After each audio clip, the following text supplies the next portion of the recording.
والأغرب باب الدولاب ورا ظهره بدأ يخبط خبطات تقيلة، كأن حد جوه بيحاول يخرج. آدم اتجمد مكانه، إيده بترتعش وحاول يقفل الكتاب بسرعة، لكن الكتاب قلب صفحة لوحده والكلمات ظهرت باللون الأحمر، خط كأنه مكتوب بدم. خلاص الباب اتفتح. في نفس اللحظة النور قطع، الأوضة غرقت في ظلام، وبين الضلمة سمع وشوشات جاية من الدولاب، أصوات مش مفهومة بتضحك وتهمس باسمه: آدم، آدم. الطفل صرخ، وقع الكتاب من إيده. الصرخة وصلت لجدته اللي كانت نايمة في أوضتها، قامت مرعوبة جريت بسرعة على أوضته.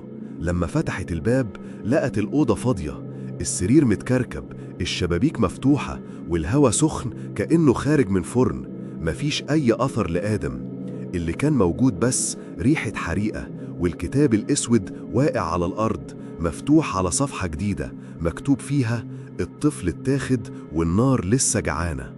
جدته قعدت تبص حوالين الأوضة وهي مش قادرة تصدق، بس الحقيقة إن آدم ما خرجش من الأوضة دي تاني.